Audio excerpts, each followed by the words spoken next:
Next structure subject plus verb plus adverb. Subject ಅಂದರೆ ವಿಷಯ, verb ಅಂದರೆ ಕ್ರಿಯಾಪದ, ಆಡ್ವರ್ಬ್ ಅಂದರೆ ಕ್ರಿಯಾ ವಿಶೇಷಣ. ಕ್ರಿಯೆಯ ವಿಶೇಷಣವನ್ನು ಹೇಳುವ ಪದಗಳಿಗೆ ನಾವು ಆಡ್ವರ್ಬ್ಸ್, ಕ್ರಿಯಾ ವಿಶೇಷಣ ಅಂತ ಹೇಳ್ತೀವಿ. ಓಕೆ, ಸೊ ಉದಾಹರಣೆಗೆ ಐ ರನ್ ಕ್ವಿಕ್ಲಿ, ನಾನು ವೇಗವಾಗಿ ಓಡುತ್ತೇನೆ ಅಂತ ಹೇಳ್ತೀವಿ. ಸೊ ಇಲ್ಲಿ ಐ ಏನಾಗುತ್ತೆ, ಅದು ಸಬ್ಜೆಕ್ಟ್ ಆಗುತ್ತೆ. ರನ್ ಅಂತ ಹೇಳೋದು ಅದು ವರ್ಬ್, ಕ್ರಿಯಾಪದ. ಕ್ವಿಕ್ಲಿ ಅಂತ ಹೇಳೋದು ಅದು ಆಡ್ವರ್ಬ್. ಓಕೆ, ಸೊ ನೆಕ್ಸ್ಟ್ ಹೀ ಸ್ಪೀಕ್ಸ್ ಸಾಫ್ಟ್ಲಿ, ಅವನು ಮೃದುವಾಗಿ ಮಾತನಾಡುತ್ತಾನೆ ಅಂತ. ಹೀ ಅಂತ ಹೇಳೋದು, ಅವನು ಅಂತ ಹೇಳೋದು ಅದು ಸಬ್ಜೆಕ್ಟ್ ವಿಷಯ ಆಗಿರುತ್ತೆ.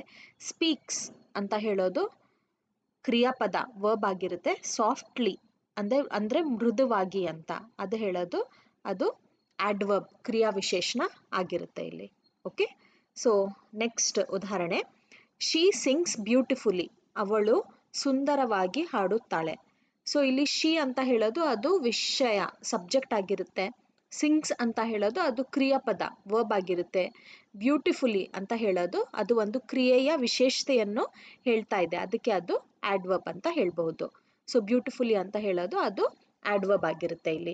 So quickly, softly, beautifully, LY ಎಲ್ಲ ಸೇರಿದೆ. ಕ್ವಿಕ್ಗೆ ಕ್ವಿಕ್ಲಿ, ಸಾಫ್ಟ್ಗೆ ಸಾಫ್ಟ್ಲಿ, ಬ್ಯೂಟಿಫುಲ್ಗೆ ಬ್ಯೂಟಿಫುಲ್ಲಿ ಅಂತ ಆಗಿದೆ. ಇವೆಲ್ಲ ಆಡ್ವರ್ಬ್ಸ್ ಅಂತ ಹೇಳ್ಬೋದು ನಾವು.